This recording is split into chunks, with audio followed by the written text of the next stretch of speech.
So I thank the grace of heaven, the virtue of our predecessors and our masters and our predecessors that I had this opportunity to present to you the continuation of this 15 precepts. We've gone through already 5 roughly, and we're now hitting on 6. So do you still remember what the first 5 precepts are? Well, let's see. Number 1 is what? 尊敬. Yeah. Number 2?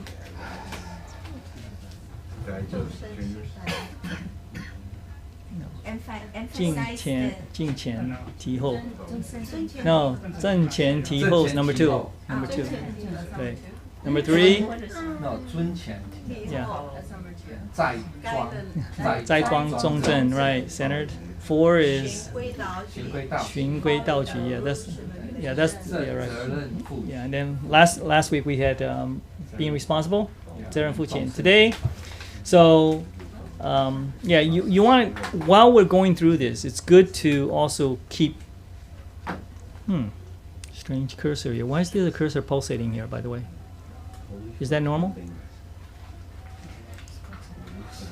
Okay, that's interesting. Okay. Yeah, it's good to keep in mind the previous precepts as we're going down the line, because you'll see that first of all that they all refer really to the first one, okay? Because you can see how it relates to that one, and so therefore, as you begin to understand a little bit more about each number 2 through 15, you'll see that these are all just basically outcomes or consequences of truly understanding number 1. Okay, so to begin with, we're on number 6, and that is basically 众圣轻凡, emphasizing or prioritizing the saintly or spiritual and not on the mundane. Okay, so this is the out of the 15 in here, this is the only one that we have listed on the Dharma class vows. Okay, because on Dharma class we have 6 vows, and this is what? Number 1, right, of the vows in the Dharma class. So essentially, you now have an idea that starting from number 6, this is where staff members, because you don't really become a staff member after you do the Dharma class, but you're like sort of like becoming a candidate for a staff member. So this is where. As a staff member, you begin to understand that there is, or after a Dharma class, you begin to understand that there is a little bit more responsibility in terms of understanding the Tao and learning about the Tao. Okay, so number 6. This is based on the book.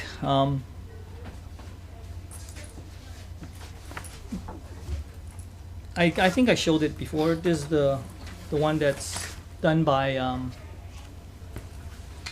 Holy Teacher, and it had an introduction from Han Zhongli Da Xian. Okay, so anyway, okay, so this is basically my take on the translation.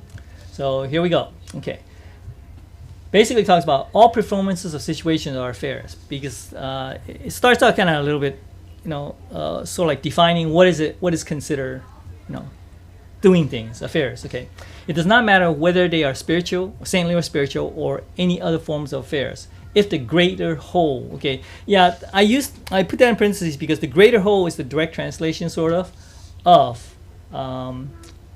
this what we call 大体. By the way, the format, the format is a little bit off on this one. I don't know why. Because of PDF? Yeah, this is a PDF file. I converted from a Word document to convert to PDF. Okay, but anyway, doesn't matter. 大体 is sort of like, you can call it the greater whole, the majority, however you want it, if you want to directly translate it. But here, it's really talking about, there's a certain principle behind that, the use of the word 大体. Okay, that's why I call it the Tao principle here. Okay, the reason why is because of the fact that what is the emphasis, or what is the importance of everyone, okay, of the greater whole, if you will. Okay, so anyway, so here is if the greater whole or Tao principle is given emphasis and priority. Okay, So here he talks about, okay, now he talks about Holy Teacher talks about like two different ways of looking at. One way is like, that's why I said an example. 众生为重 basically means that all living sentient beings as important. That's one view, one way of looking at the 大体. Okay, and this is called emphasize the spiritual, saintly spiritual. Okay, on the contrary, if you emphasize and prioritize based on individual affairs, like in the case of the self as important. Okay, this would be considered emphasize the mundane or worldly. Okay, so thus affairs of all or any affairs that emphasize and prioritize that which benefits all living or sentient beings, such affairs are called saintly and spiritual. Okay. So Holy Teacher then looks at the fact that affairs comes in two categories, so to speak. That which you only think about or you consider or perform, the affairs are performed or done when it only concerns yourself versus concerning the greater whole or everyone else. Okay. Now, don't think of it as actually two separate things, because the greater whole includes yourself, right? So in that sense, yeah. In other words, he's trying to say is the fact that you don't try to put yourself separate from everyone else. Okay, so to be able to see the importance of these affairs, meaning whatever they are, okay, because up here he says whether it's spiritual or not, they are all basically affairs. Okay, to be able to see the importance of the, that is considered emphasizing or prioritizing the saintly, spiritual, and not the mundane or holy, worldly. Okay, so that is what we are. That is what he's saying is when you consider the greater whole. Okay, for this reason, a person truly emphasizes prioritizing the spiritual. Not only will they just be absorbed with or consider themselves, or only be absorbed with considering those that respect you, or love you, or be fond of you, or even go as far as to support you. So in other words, regardless of what situation you find yourself in, it's whether whether you're just thinking of yourself as well as others, okay, and you do it because of whether you get respect from them or whether they support you, whatever you do, that person's intentions or deliberations will always remain that of the interests or benefits of all living sentient beings. Okay, so in other words, regardless whether you consider yourself or doing things for yourself or others, you're actually always in the back of your mind, always keeping the idea that you are doing this to benefit others. That's why in one of the sutras by the longevity saint, I call it Nanjixian. Is that the translation for that? Longevity saint? Okay, lack of a better word. Longevity saint of the Southern Star, I guess is the direct translation. In one of his sutras, he says what? 多为别人付出, meaning do more for others, or be willing to do for others. Let's put it that way. Okay, be willing to do for others. Okay, because only then when you can have what? 福慧增添. Okay, 福慧 means fu is fortune, I guess. That's the direct translation. 慧, wisdom. Okay, and 增添 means what? Increases. It always will increase. In other words, your own wisdom, if you will, your own blessings. Yeah, blessings is a good word. Yeah, blessings will increase. So, and why is it that will happen? Have you ever, think of it this way. Has one ever thought about the fact that why is it that if you help others, you'll benefit? You yourself will benefit. Sure, when you help others, you're benefiting others. That's a given. You see that's obvious. But have you ever, when you're in the process of doing that, have you ever thought about the fact that it also benefits yourself? Okay. For some people, they say, yeah, of course, and you then ask them why. Why do you help others then? They say, oh, it makes me feel good. I don't know. There's many different reasons. That's the most common reason I hear anyway. People say, have you heard of any other reasons why people, when you ask them why they help others, what they reply? Compassion.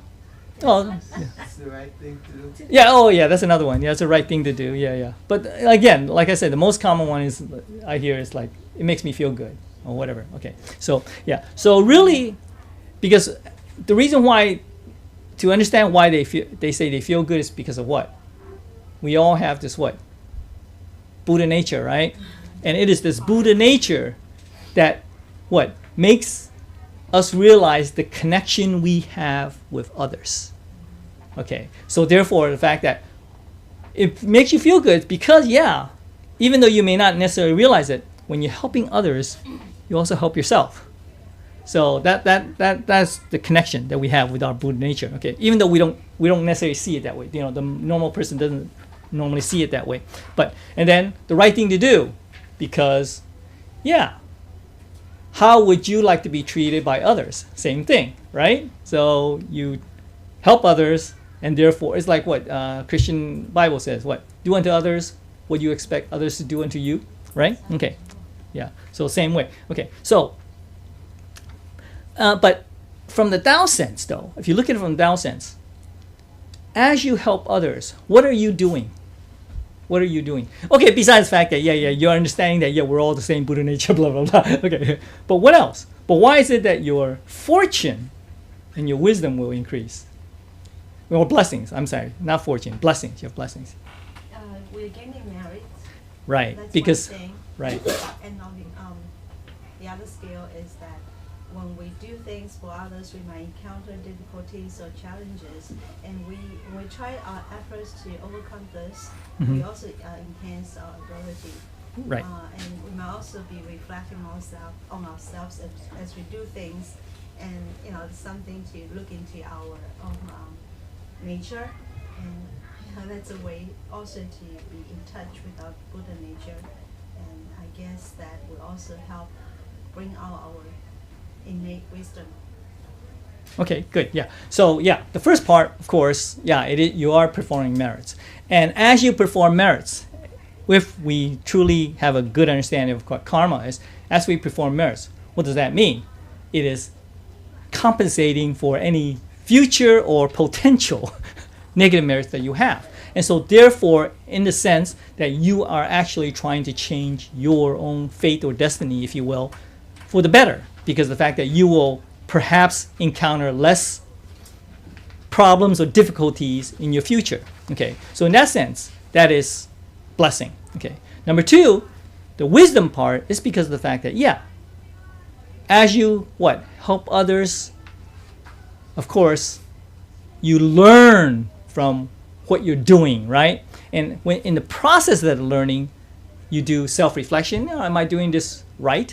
Am I doing this to the best of my abilities, or am I doing this in the right process based on the situation? Because after all, different situations you will require you to do or perform, if you will, differently, given the same situation with different people, for example, as an example, right? So therefore, so through the process or the practice or the performance of helping others, you actually begin to learn something from it. And what do they say? What's the way they say about wisdom is what? Your wisdom comes from what? The common way of looking at it, not from the Tao way of looking at it, is what? People say wisdom comes from your experience, right? Your own life experiences. So therefore, as you begin to do more, you begin to, even though you may not at that very moment realize that you're learning about it, somewhere in the back of your mind, you learn about that. You think about that experience, if you will, or you have that experience of doing that, and so therefore it then adds to your collective, if you will, knowledge of your brain. So as time goes on, you begin to see how you yourself will begin to change your way of doing things based on what? all those experiences that you have. Okay, so sometimes you realize that, hey, in this now present situation, the same situation, similar to the same situation I had in the past, you would then sometimes do it in a way such that based on not making the same mistakes you made the first time. Okay, so that's part of the learning aspect. Okay, so now, Wait, oh, but God. you, Okay, I'm sorry. Yeah, actually, I mean, what that's saying though is you don't help those because they help you. Oh, no, that's It part, should yeah, be you're right, you're right, yeah, conditional. okay. It doesn't matter how people treat you, Right. whatever, you help them the same. Yeah, that's why it says here, the person's intentional deliberate will remain that of the interests of the whatever. So therefore, yeah, okay, yes. Lecture time did point out the fact that, yeah, this sentence is really trying to say the fact that you don't do the good for or help others because what? You're getting some benefit for yourself. All right? You do it not because you're getting benefits. Okay? So here, like saying whether people go as far as supporting you or people respect it or fond of you or whatever. Okay? Or whether people are always thinking about you or helping you, etc. Okay? So you do this irregardless. So even if you are receiving, let's assume that you are receiving these quote unquote benefits.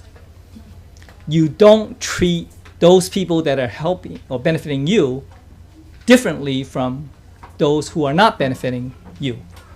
So in other words, you treat everyone with equality, equanimity. Okay, good. All right. So for a person like that, the person's conduct or handling affairs is definitely on the importance of the consideration of the Tao principle. Okay, here's where I use the Tao principle because it makes more sense. Okay, people like to say sometimes the Tao principle or the translation, the greater whole, is the conscience sometimes. Okay, but anyway, that type of person can truly be said to have achieved, emphasizing, prioritizing what, and not the mundane world. Okay, so It's the greater self. yeah, you could say the greater self, right? Yeah, because in Chinese there's a term called greater 大我 means big I versus the small I. Okay, so yeah, so and that is one of the Tao principles, the fact that, yeah, why is it that you consider the greater I? Think about it. Why is it you consider the greater I and not a less of your lesser I? Why? Because of what? Number one, right? We all have the same Buddha nature. So we're all the same. So the greater I is what? Everyone. Yourself and me. I mean, yourself as well as others. That's the greater I. Okay. Right, and because the fact that if you can realize the fact that that is the case, then yeah, you will naturally do things for others. Okay, so man, this one's going quick. Okay, and yet what? Okay, so then the Holy Teacher then poses the question. Okay, so we all understand the fact that okay, we should all do more for others, etc. And the spiritual and the saintly, etc. Okay, so what then is meant by truly saintly or spiritual? Also, what kind of affairs or can produce outcomes that are truly that truly benefits all sentient beings? Okay, what kind of outcomes? Okay, because for example, you've all heard the phrase. He goes, you could give a fisherman or a person, fish to eat or whatever, or you can teach him to become a fisherman, right? Okay, that analogies applies to every any case. Okay, so what outcome from that standpoint is more? You could say truly more beneficial. The one that when you teach the person to be independent, to be able to do what they need to do, right? Okay, so instead of just giving a person, something to fill his belly for the moment, for example, whatever, you give him something that that allows him to fill his belly for the rest of his life or her life. Okay, ideally. Okay, all right, but So it's for a long term. yes, for long term, in other words, or forever, if you will, for the rest of that person's life. Now, of course, it depends on the situation because most situations that cannot be applied. okay, because after all, what does that mean when you say you're willing to help that person become a fisherman or teach him how to fisherman versus, you just give him some fish. Eat. What's the major difference between those two? Besides the fact that one helps long term, etc. I'm not talking about the benefits. What's the major difference in those two cases from your standpoint, your personal standpoint? Any ideas? Most important, or I guess the only aspect is commitment. Because when you are trying to help somebody else, to help them really change, if you will, that implies a great deal of commitment on your part to do something. And that commitment can be long term also. It may not be, we say, using the case of the fisherman, you still need some time to teach him how to fish, etc., and all that stuff. Because it is very easy for us to just say, oh yeah, here, I have some surplus here, take it. But then once we do that, what happens? We start to say, okay, that's done. The deed is done. Okay, now it's possible that as you're leaving that place or walking away, you still think about, oh yeah, it's there's so many people out there in that situation. If you meet more, you'll help them and all that stuff. But those are just thoughts that, and maybe will affect your actions in the future. That's true. But those pass very quickly. Much harder is the fact that you make a commitment to say, hey, I'm really going to help you. I'm going to spend time and effort and resources to help that person. That's the difference. So one is really something that you can do it in a very short term, and one is very long term. So just as you're trying to help that person long term, you also must be willing to commit long term. And that is the hard part. That's the hard part. After all, when you're driving and then you come to a person with a sign, saying, please help me, oh yeah, it's easy. Oh yeah, I got some change, I got some whatever, and just give it. And then you go along and drive your own, you drive on. It's hard to say, oh yeah, hey, why don't you, where do you live? Do you have a place to stay? No, so because it gets well. Have you seen the movie The Blind Side? Okay, it's about a very well-known football player that became, very well-known in the professional football. It started Sandra Bullock and whatever. Oh, yeah, I see you saw that. that, right? It's about the big football player. Well, he at that time he was still a teenager, before he went to college, of course. And then he was like, comes from a broken home or something like that, and he really didn't have a place to stay, something like that. Yeah, being adopted. Yeah, and then and they met him one day, because he doesn't even have any washing machine or whatever to wash his clothes, so he always goes to the laundromat, and then when he sees other people washing and they leave, he would take his clothes and put it whether it's washing or drying. Okay, and also because he didn't really have a place to stay when it's cold. This is in the southern part. It's south, right? One of the southern states, Louisiana or whatever. Okay, but anyway, and so therefore he didn't really have a warm place to stay. So they happened to meet Sandra Bullock's family. It's a wealthy family, very well-to-do family, and they happened to see him walking down the street, and after an event that they attended. And so therefore, Sandra Bullock, the person, was very, being a good Christian, as she calls herself, she wanted to help that person. So she stopped the car and then she got out to talk to him. He goes, why, where are you going? Blah, blah, blah. He goes, and then he finally admitted that, I'm going over there because, it's the place that's warmer to sleeping.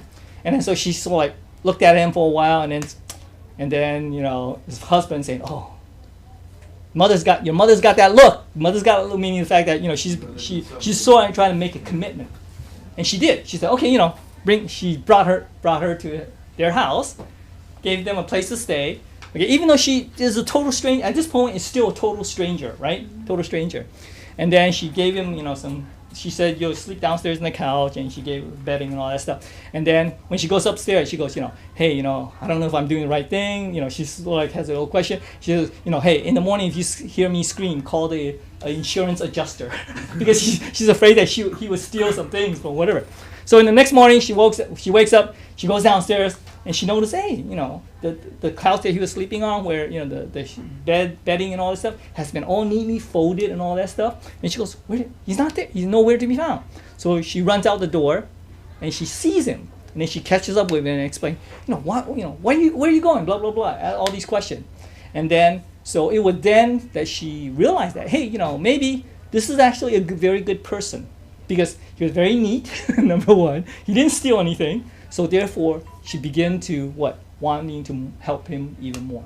Okay, and so therefore it is through that he eventually got enrolled in a school, a private school to be in fact, okay, the school that her son and daughter, okay, attends, and so therefore, and she got him enrolled because their football team happens to be a very bad football team, I guess, or something like that, or a losing football team. They always have losing seasons, and so therefore she convinced the coach to say, hey, you could use this guy because look how big he is, and so he did, and then the training process was rough for the coach because he couldn't get him to do what he wanted because he played in different positions, and then the movie goes the Santa Barbara saw this and they go, look, you're doing it all wrong, so she went to him and said, hey, look, pretend this is BJ or her son, that's the quarterback that you have to protect, and this is whoever, and so therefore through that pep talk, if you will, he became very good at his position. His position at that time was one of the front linemen, right? Yeah. One of the forwards. No, I think he was a linebacker. Oh, he was at that time a linebacker, but then he later got put on the front because he happened to be so big and so powerful, and that he could literally, defend against anybody that comes at him. Okay, so and eventually, to make a long story short, the school won the championship. Surprising, all because of him, all because of that guy, and so therefore, and he wasn't also dumb either because. They even hired a tutor to help him, even though he wasn't really dumb. They thought, maybe he needed some help because he, underprivileged, didn't have a good education, blah, blah, blah. So they hired a tutor, and the tutor, worked out with him very well. And so therefore, eventually, he had to get certain grade, because as an athlete in schools, you have to, maintain certain grade levels. Otherwise, you get kicked off the team or whatever because you're underperforming in your schoolwork. So it came down to a very critical exam or whatever, and so therefore, the tutor was trying to get him to, talk, write something good and all that stuff, and then and he actually did. He actually did write something very important, and it was very short, and the teacher was grading it, that he had to pass, was really impressed by it, and so therefore, he passed him. And so therefore he was able to graduate a certain state on the team. Okay, and then after he got on the team, he decided to attend the college of the people who sort of adopt him. Oh, by the way, later on they had decided to adopt him, which is kind of interesting also.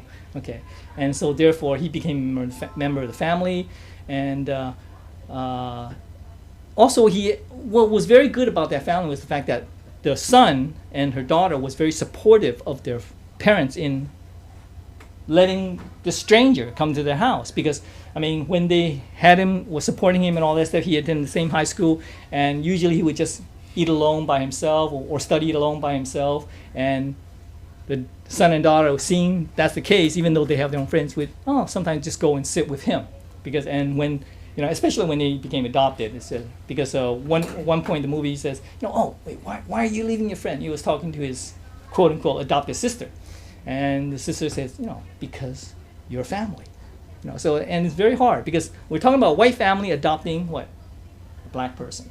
Very, very, very, very. This is a true story. Yeah. Oh, well, yes. It is a true story. Yeah, it's a true story. It's just that, the movie dramatizes certain things. Okay. But the important thing is that he eventually went to the college of his parents, adopted parents. They had attended what? In what school? I don't remember. I think it's It's Ole Miss. Ole Miss. Mississippi State. Mississippi State. Yeah. Ole Miss. It's called Ole Miss. Okay. And he got through because it was they had a good football program, etc., and all that stuff. And it's through that, in that college, whatever, he eventually became Pro Bowl, whatever. He achieved Pro Bowl and eventually became professional. And he's very, very good at his job, or at his position as a football player. So it goes to show in a ways that sometimes that, there are people who who have this compassion to help others, and also because admittedly the family was fairly well-to-do, okay, because his father, the father of the family was a basketball player or whatever, and he, made a lot of money as a pro, etc. And so he has a chain of like, I don't know, burger joints, whatever, like I don't know, franchising burger joints. Hot dog? Okay, I thought it was burger. Okay, but anyway. So the point is that it is true that it is easier for those with the means to help, to make the commitment to help. Okay, but that's still rare. Okay, even more so, it is even harder or more, if you will, more valuable when a person without much means is able to make a commitment to help somebody else. That's not easy. That's even harder to come by. Okay, so I digress. But so that is what is meant by here. Also, the kind of affairs, what kind of affairs produce outcomes that truly benefit. Okay, so the story that the blind sign really created a very good outcome. Very great outcome, in fact. Okay, so here. Because what the Holy Teacher is trying to get at here is the fact that, in order to truly get these outcomes, you really need to what? Make that commitment. Because, like I said, you drive and you see a person homeless, whatever, and then you give whatever. That, yes, can help in the short run, but can it truly help them in the long run? And not the case. Okay, all right. So, anyway, here, the Holy Teacher asks the disciples, hey, what do you say? What say you? What say you, I guess. And then within the cosmos, okay, within this whole universe, besides the Tao and the spiritual or Buddha nature being, okay, the real or the truth, that stays constant. What other aspects of things is forever and changing? There isn't any. Everything else is always what? Transforming or whatever, okay. Therefore, when you assist all living sentient beings, okay, to therefore, when you assist all living things, to have all living beings take on the path of liberation of their Buddha nature. I use this translation because here it's basically saying, okay, 成就众生, okay, 成就 basically means, to save, if you will.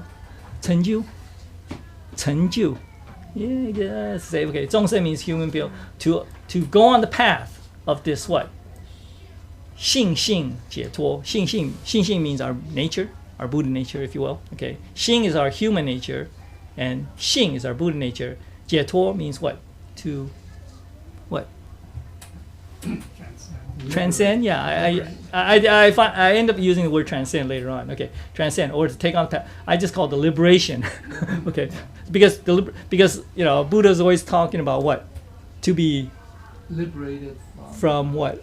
This world or this phenomena, right? This Bitter sea. well, it's bitter sea. Yeah, they call it bitter sea. Also, okay, this phenomena of the world.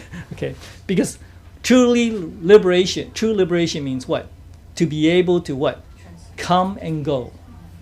To be free, right? Because you're free to come and go. So that's why the Buddha is called Rulai.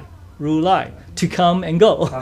Yeah, thusness, thus come, thus go, if you will. Okay, so therefore that's in a way true liberation. Okay, so the path of and then here it goes, 解凡人凡入超凡入世, the path of overcoming the physical, emotional, and attaining sainthood. Okay, that's how I translate. Okay, maybe it's not that great. Okay, but basically the reason why is because you have to transcend or overcome, if you will. Okay.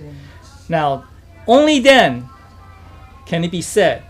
Only then that is truly emphasizing on priority saintly, spiritual, and not on the mundane world. Because the spiritual and saintly is the greater I, and the mundane world is the lesser I. Okay. Okay. So, okay, if you can self-cultivate, okay, 修养, or develop your cultivation yourself for yourself, okay, save yourself or cultivate, deeply cultivate or transcend yourself, okay, to be able to what? Transform, I mean, no, not to transform, to what? Purge. Purge is really qi zu, okay, too. But I used, what did I use? Transcend. I used, well, no, transcends here. I used the opposite of that, sort of like to say, to manifest instead the Buddha nature or Tao conscious, then only is truly 众圣轻凡, or the, emphasizing the spiritual saintly versus the mundane. Okay, so yeah, I sort of like use the negative of that, because here really is saying that the human nature, the aspects, the phenomena of the human nature, one should what? Get rid of, so to speak, or remove, okay? And even though that sort of like is the direct translation, but it's hard to sort of like for us to be able to accept it in the fact that, yeah, you say, hey, wait a minute, if I have a family, I have responsibilities, for my kids, for my wife, etc. Hey, that's and those are worldly affairs. Am I to get rid of that? No, of course not. Okay, because there's sort of like by the way, I want to stay on that point for a second, because there's a tendency to think that when we talk about to rid ourselves of our human nature, okay, at the same time, you must take into account or qualify that with what? How the Confucian view looks at human nature. And that is what? That is what? We have what? The five, because the viewpoint of the Confucian philosophy, well, of the Tao nature or of the Tao principle or of the Buddha nature, because they don't call it Buddha nature, let's put it that way, okay, because that's Buddhism. But Taoism Confucian looks at it fact from instead just the manifestations of the Buddha nature. Okay, so that is why they come up with the concept of what? What's the five constants? Benevolence, Right. righteousness, Propriety or conduct, right? Wisdom and faith. and faith, right? Okay, and then also you have the 8 virtues, blah blah blah. Okay, so they look at it from the point of they say, hey, wait, let's not talk about spirituality. Let's not talk about heaven, because I can't see heaven. I can't feel heaven. Okay, but I have a certain aspect of this something, this unknown thing within me, and it manifests. And the only way that I can describe it is to look at how it manifests through us. And that is why they came up with all these, 三纲五常, blah, blah, 八德, blah, all these things. Okay, all right, so I won't get into it. That's another topic in itself. Okay, so therefore, that's why I basically call it, instead of saying to removing all these human nature aspects, just the manifestation of this Tao nature. Okay, so so we continue on. Otherwise, if you cannot transcend and the human nature, okay, here I used transcend, meaning the fact that you're able to manifest your Buddha nature. Okay, if you cannot manifest your Buddha nature, but instead constantly or just manifest your human nature, okay, when you have these unsteady or these desires that come and go. Let's put it that way. Okay, that's what I mean by unsteady. Not to say that you're not so sure whether you have desire or not, but the fact that you get influences from the outside world. Okay, influence from the outside world. Okay, and therefore it creates what thoughts, which then can create desires, which can then create action. Blah blah blah. Okay, and then with I translate here with a confused mind. Confused mind here means 天良迷昧. 天良迷昧means the natural benevolence that we have from heaven. Okay, all right. And then 迷昧 just means what? Lost, confused, blah blah. Okay. 无明, because 无明is typically translated as ignorance. Okay, 无明, right? Okay, and unenlightened. Okay, ignorance. Okay. But okay, so 天良 here I basically 迷昧 I translate as it confused not manifesting the human nature. And then 无明起始 when 时起 when these situations arise, when you have these conditions. Okay, from time to time. So ignorance arises or sets in from time to time. Yeah, that would be a better translation. How can one say this is truly emphasizing the blah blah blah and not? And and not on mundane world. Okay. So in other words, when all these things occur, when you have this human nature, sort of like dominant in yourself instead of your Buddha nature, then one cannot say that one is what? Emphasizing the saintly and not the mundane. Okay. So, okay. Or truly overcome the physical, emotional, and the physical, emotional, and attaining sainthood. Okay. So this is, here is a Cao Fan. So yeah. Because remember, he asked two questions at the beginning. One is the fact that what is the emphasis, and the other one is what? To overcome all these human nature aspects. Okay, phenomena. Okay. Then, okay. So these questions, when these, okay, I translate here as these questions might, 这些问题. Okay, the direct translation is, these questions or problems, questions or problems, okay, my disciples, okay. Is this not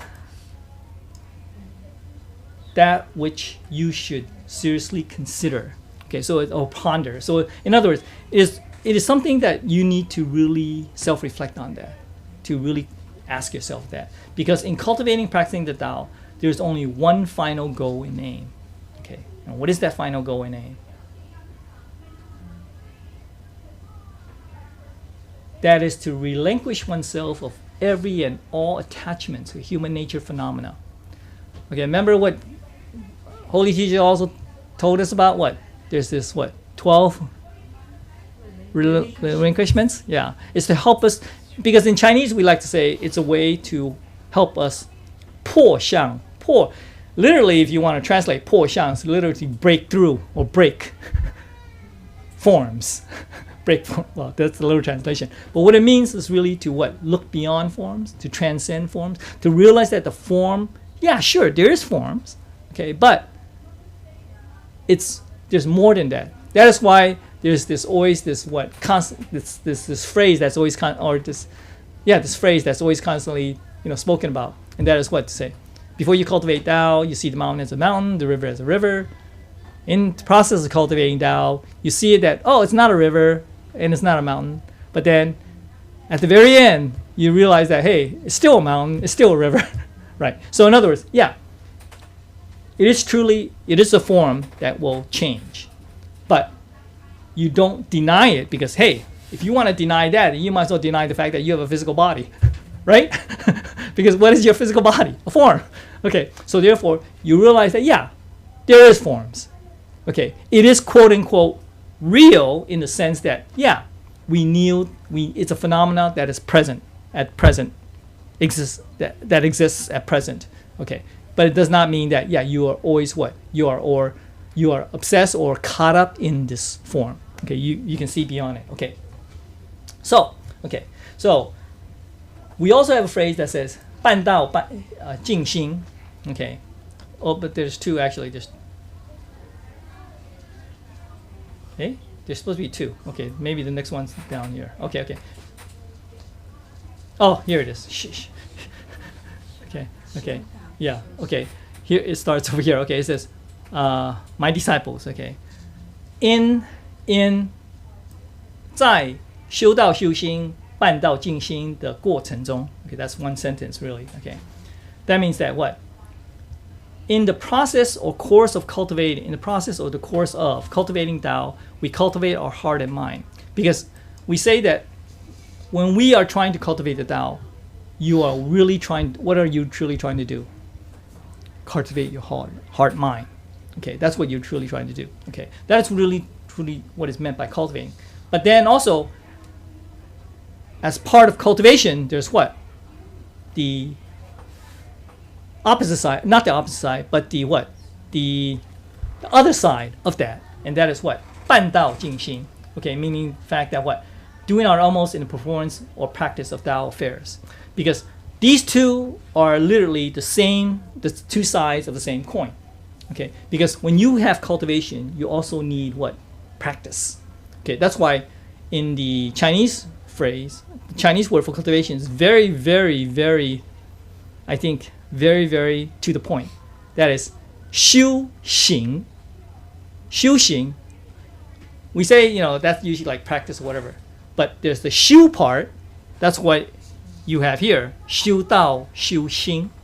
And then the 行 part is 办道,静心. Because you could, instead of saying 办道 here, you could just as well say 行道. Same thing, right? 行 and 办. It's similar in meaning. Okay.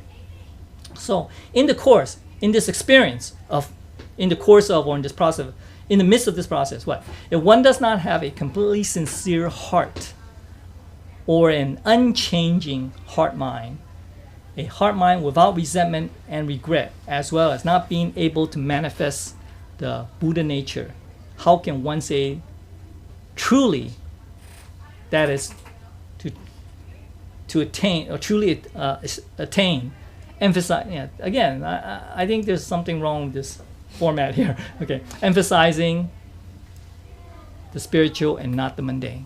So in other words, in order to truly achieve, or if you will, pass the requirement of this 6th precept, you need to have what? Most importantly, the sincere, completely sincere heart, and an unchanging heart. In other words, why? What does that mean? That besides sincerity, you must also have what? Perseverance, determination. You have to have that. Okay, and then if you can truly cultivate the Tao, or cultivate your heart mind, as well as what? In practicing it, do your utmost, or do which within your means. Because we also have a term in Tao that says what? 量力而为. Right. Or basically to do what you can. It's not to say, because after all, you're not Superman or anything like that, so you can't necessarily do everything. Okay. Heart mind. Okay. And also what? A heart mind without resentment and regret. That's also very important. Because after all, in the process of your cultivation, you will what? Encounter ups and downs.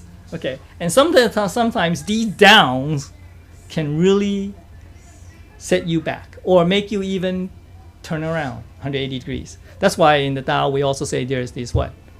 Trials and tribulations, right? That I think the lecture Tai talked about that in March. Why is it that we as Tao cultivators encounter these things? Okay, because after all, everything is supposed to be good. The Tao is good and all that stuff. Why is it that? And again, he explains the why. Okay, as well as not being able to manifest this Buddha nature, meaning the fact that you also must make the commitment to change. Because here it talks about an unchanging heart and mind. Unchanging heart and mind refers to what?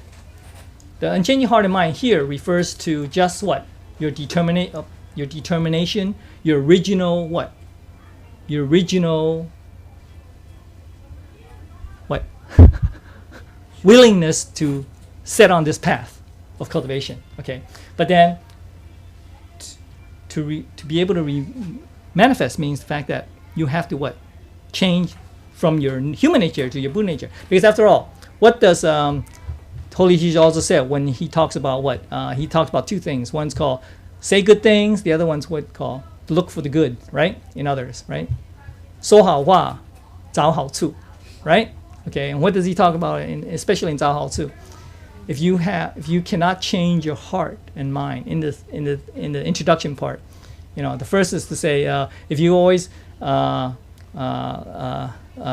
bad. No, in 说好话 it's gosh, I've forgotten already. But anyway, he talks about the fact that what? If you cannot change your heart and mind, meaning the fact that if you cannot let the dominance of your human nature become less dominant, it's hard to change your faith in your destiny. Okay, so therefore, in order to really follow this precept, you truly need a sincere heart, an unchanging heart and mind, a determination, a commitment, okay, and to be able to sort of like get over resentments or regrets that you will sometimes have, which I mean, even sometimes I think about it, and not be able to manifest this Buddha nature, meaning what?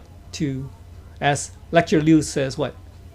放下, to let go, let go, right? Okay, then, only then can it be said that you have truly attained, emphasizing or this precept, emphasizing the spiritual or saintly and not the mundane world. Okay, so takeaway is that, yeah, you need to look at the greater self versus the lesser self. You need to make, or you need to have a sincerity, okay, a commitment, an unwavering commitment, if you will, long-term commitment, and to be able to what? Not allow this phenomenal world influence you. That's a big task. That's hard to do. That's not easy to do. So that's why we're all cultivating. Okay, so I know the time's up, but is there any questions or anything like that? Yeah, sure. The unchanging heart and mind, in this case, can that also refer to our true nature? Yeah, well, yeah, it is. It's referring to your commitment to not waver from the path. Okay, so in other words, if you say, okay, I'm gonna do this, like making vows. Okay, I make this vow. I'm gonna do this. Then you don't deviate from your intended goal. Okay, because after all, the long-term goal is what? What did it say earlier? What was the long-term aim? To produce an outcome that actually benefits everyone. When it benefits everyone, it benefits you. Okay, so because after all, what do Buddhas makes all these vows? All these Buddhas make all these vows, right? Have they really fulfilled their vow? Well, from our standpoint, say no, it hasn't. Process. Yeah, okay. It's a work in process. That's true. It's a work in progress, okay, so to speak. Okay, and so, but therefore, it's always unwavering because what? The saints always what? Continue to what? To do. Regardless of how many setbacks or what the outcome, the short-term outcome may come, they still don't change. In other words, when you ask a Buddha for forgiveness or whatever, let's say you do something wrong, the Buddhists will forgive you, okay?